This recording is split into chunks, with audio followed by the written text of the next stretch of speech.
Thomas Sowell explained visually. Today we'll talk about minimum wage, and it's based mainly on the book Discrimination and Disparities. Thomas Sowell says the consequences of minimum wage comes down to two things, and these are both common sense. Number one, an increase in job applicants due to a higher wage. It's common sense. If you raise wages, more people want that job. It's more than likely that more people will apply for that job. Number two, again, it's common sense, but I imagine someone is going to want to disagree. We'll get to that in a moment.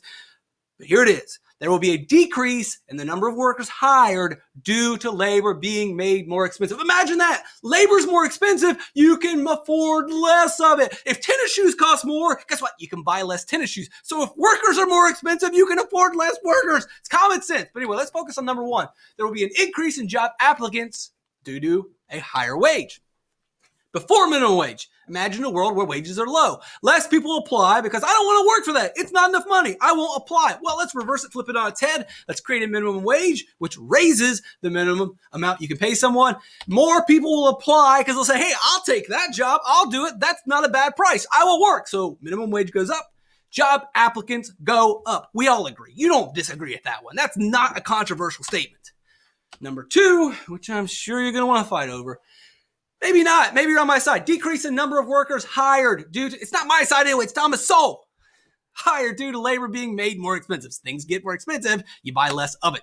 Minimum wage goes up, workers hired goes down. In this scenario, the boss can afford to pay $15 an hour in wages. That means every hour he has $15 allotted. He can afford to pay out $15 towards labor costs. So in example A, there's no minimum wage here in example A, and there are two people. Guess what? He figures that if I got $15, I can pay both of you $7.50 an hour. I've got two employees. It seems to work out fine. Great. Oh, well, no one's really making a lot of money, but I am able to employ two people. In example B, that's great. $15 minimum wage. Government writes law says, nope, you got to pay everybody at least $15. Well, all I've got is $15, says the boss.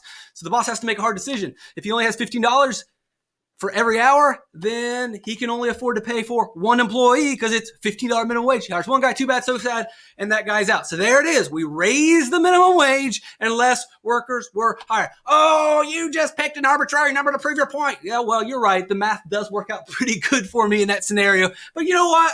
I'll humor you a little bit here, Red, because Thomas Sowell says as the minimum wage goes up, workers hiring goes down. Less people will be hired. We will decrease the number of workers as we increase the minimum wage. So let's let this play out. $15 an hour.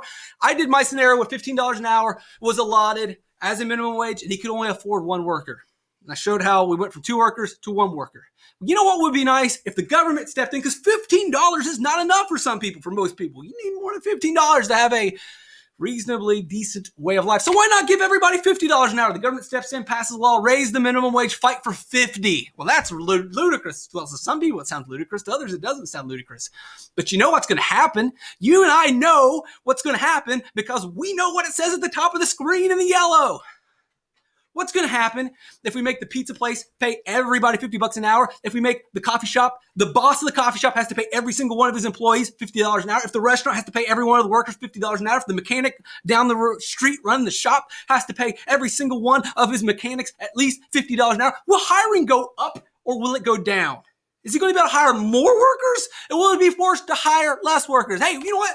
Let's increase the minimum wage to $100. What do you think is going to happen? Will we be able to hire more or less? Will the amount of hiring decrease? Of course it will. We will hire less. So there it is. Oh, well, that's an exaggeration. It doesn't matter if it's an exaggeration. What we're showing is the point that when minimum wage goes up, clearly hiring is going to go down. That's all that matters in this situation. It also just requires a little bit of common sense, Red. A little bit. Discrimination number two. We'll talk about discrimination 1 and discrimination 2 in another video. It's kind of the root of the book, Discrimination and Disparities. Discrimination 2 is what you typically think of when you think of discrimination. When you hear the word discrimination, you think of just treating people negatively based on sex or race. You don't think of the textbook, normal, original version of discrimination. That's fine. We'll do that in another video. But in this video right here, we're talking about racism. And in this case, the boss is a green guy of the green race, and he is a racist. He prefers green people. He does not like anyone who is outside of his green race. That is discrimination 2. In this scenario, we're talking about minimum wage, and we're also talking about how discrimination 2, or your typical discrimination, comes into play. Now, For this first scenario, we are talking about no minimum wage. No minimum wage, racist boss. Discrimination number 2. Again, no minimum wage here and a racist boss. The racist boss does not have to pay anyone a minimum wage. He has 2 people that come in for jobs. He has an unqualified green person. Hey, that's his guys, green people, but he's unqualified, unskilled, no experience. And then there is a blue person, which he doesn't like because, again, he's a racist and he discriminates against blue people. But the blue person is qualified, has skill, has experience, and is better for his job. He has to make a choice in a scenario where we have no minimum wage. When there is no minimum wage, the green racist boss has to make a choice. He can hire the green guy that is of his race, but his business will suffer if he hires him. He's going to pay the cost for being racist because his business is going to employ someone who is not skilled, who is inexperienced. His business will likely lose money. His business may go out of business. So if he chooses to be racist, he will be punished by the market. This happens when there is no minimum wage. The alternative is that he abandons his racism and hires the skilled worker. And we slowly deteriorate racism. We overcome these racist ideas. He steps closer and hires and works with someone who is of the race that he does not like. That scenario only unfolds in a situation where we have no minimum wage. When there's no minimum wage, 2 things happen. Either he hires someone out of his racist beliefs and his business suffers, so he's punished, or B, he abandons his racism and hires someone of the race that he fears, but his business does well because that person is qualified. That only happens when you have no minimum wage. What happens when we have a minimum wage? Let's throw a minimum wage. Remember, when we have a minimum wage, we increase the amount of job applicants. You didn't argue with that. That was point number 1 by Thomas Sowell. We all agreed with that. So again, boom, minimum wage is in play. Minimum wage is in play. We have a minimum wage.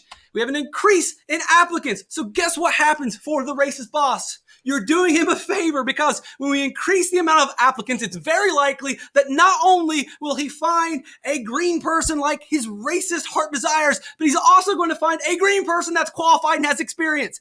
In the scenario before, where we didn't get a lot of applicants, it was very unlikely that he was going to be able to fulfill his racist desires and get what his business needs. When you increase the minimum wage, you increase the amount of job applicants, and so it's very likely that he finds a green person like him who is also qualified and experienced. And so when you have a minimum wage, no harm, no penalty to his business whatsoever, and he is allowed to continue to be a racist. When there was no minimum wage, he either hurt financially or he had to make a change racially. When there is a minimum wage, no penalty, you can keep on being racist, boss. So on review, no minimum wage, not very many applicants, he has to make a choice. Hire the person of his race that's not qualified and allow his business to suffer, or maybe get beyond racism. He has to make that choice in that scenario because racism will hurt his business. He's going to hire someone who's unqualified, who will likely hurt the amount of money he makes. Now, when you have a minimum wage, he gets more applicants, and he's able to find someone who meets the qualifications of the job, but also meets the qualifications of his racism. That happens in a minimum wage. So basically, a minimum wage harms minority groups. Now, let's get beyond race. Let's not talk about race. That tends to rile people up. Let's look at it from a different avenue. So we know that when we create minimum wage, we increase the amount of job applicants. You can look at, you can get different applicants from a bunch of different races. But that's not the only scenario. We're not only getting a bunch of applicants from different races, but you get different applicants from different age groups. We have minimum wage, you increase the amount of job applicants. So you get more teenagers apply, but you also get more adults that apply competing for the same job. Who's going to get that job? Well, of course, it's going to be the adult. They have more experience. They have lifelong skills. They're going to get the job. Maybe they're more dependable. Maybe they have a family to support.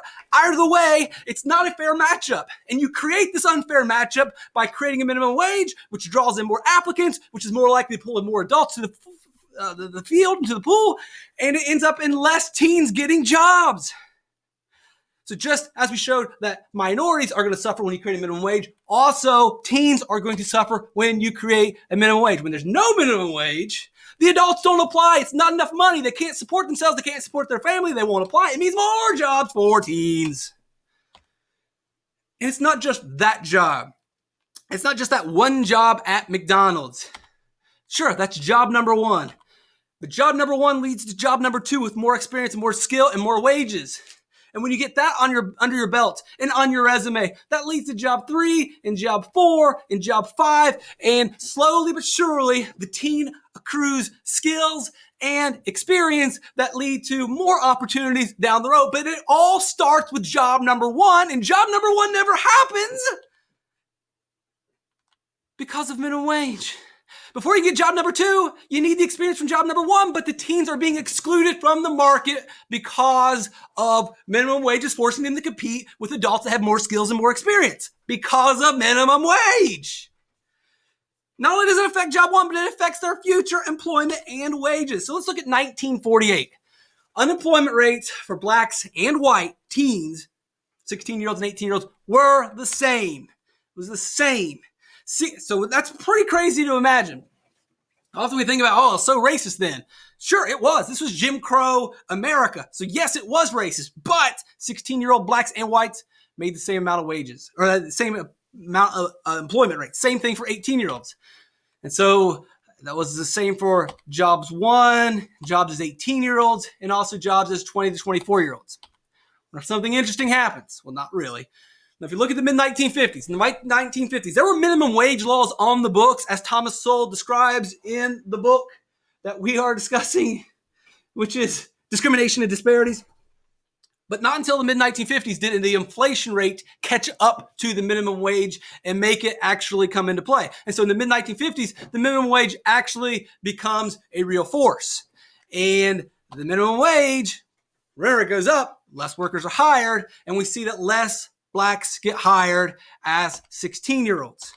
And then we look in the mid-1960s. So we fast forward a little bit over a decade, and we look at 18-year-olds, and we find out that white 18-year-olds, the employment rate's basically the same, but blacks are being hired less. So we see the 18-year-olds in the mid-1960s, we see a dip or a decrease in hiring because of the minimum wage. And then 1970, we look at the age group of 20 to 24-year-olds, and again, we see this pattern continue where whites are still being hired at the same rate, but black unemployment rate is increasing. Why is that? Well, it all traces back to the root. If you're not hired for the initial job, when you're 18, it's harder to get a job. And then when you're 20 to 24, it makes it even harder to get a job because we've created a barrier, an entry barrier. We're excluding people at the very beginning because of an increase in minimum wage. Again, minimum wage goes up. We all agree now. Less workers are hired. And if you hire less 16-year-olds, it makes that 16-year hard because they don't have the experience anymore. They don't have job number 1. It makes it tougher to get the job at 18. It makes it tougher to get the job at 20 and 24-year-old.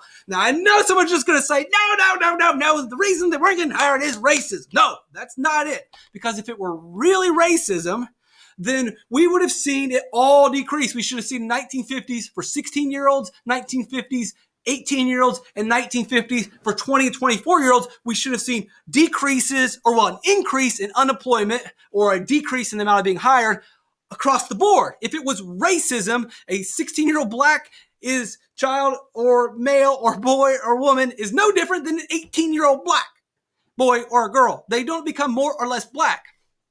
So if it were racism, it should have been across the board. It shouldn't be this pattern. But because there's a pattern where we see in the mid-1950s, there is a decrease. And then a little bit later, we see it among an older group. And we see it a little bit later. It shows that what happened was the minimum wage increase led to less workers being hired at the beginning, and then showed the compounding effect of excluding blacks from the marketplace and taking away that opportunity, which took away the opportunity to develop skills, which then made it impossible for them to earn jobs at an older age. That's why we see the wave. Minimum wage goes up, black unemployment goes up, and it starts at the root. I don't care, it's still racist. Okay, Red. Well, let's look at this. 1948. This is the height of Jim Crow. Very racist time. Unemployment rate for black teenagers was 10%. And that was similar to white teens. They were at a very similar rate of unemployment. We look at 2019, 55 years after the Civil Rights Act, and no one in their right mind would argue that racism is worse today. Not possible. Unemployment rate for black teens is 20% and 2 times larger than white teens. If it were racism, then this number would be higher when America was more racist. But it's not. The number is higher when America is less racist. So maybe the unemployment rate has to do with the minimum wage going up, means the black unemployment. It's not just black, it's every race. When you raise the minimum wage, less workers are hired. So good luck with your fight for 15, because we know that basically the minimum wage is racist. But I hear you, Red. I'm going to give you your opportunity to speak. Yes, you found a study based on employer surveys that proves all of this wrong. All right. Well, most studies are going to show you that when you increase the minimum wage, you're going to increase unemployment. Most studies. Now, you've got this one study with this one survey that says, no. When you increase wages, everything is good. All right. Well, let's just play this out. So we've got these stores in town, and we pass a law that increases minimum wage. And this social scientist creates all these surveys and sends out the surveys trying to find out what's going on with the employers, how's it affecting your business, blah, blah, blah, blah, blah. They get all the data, they send it back. The guy looks at it and says, you know what, you're right, minimum wage does not increase unemployment. Thomas Sowell, you're wrong. Okay. Let's look at this a little closer then. So here's what actually happens. Minimum wage goes up. A social scientist gets the surveys, sends them out. There you go. You guys finished this. Well, because we raised the minimum wage, or well, one of the effects, but because of raising the minimum wage, it made this business hard to stay in business because they had to pay their employees too much and they went out of business. And yeah, same thing here. We could no longer afford to pay our employees, so we had to shut down. And so they're out of business, and with them went their survey. And we only get surveys back from the people that didn't go out of business. You're only getting the positive data. You don't get the bad stuff because they're not in business anymore. They're not sending it back. They're not there anymore. I mean, if you could get that data back, then you would probably get different results. And so in true Thomas Sowell fashion, he gives us this analogy often in many of his books. So using such research methods, you could survey people who have played Russian roulette and prove from their experiences that it's a harmless activity, since those for whom it was not a harmless activity are unlikely to be around to be surveyed.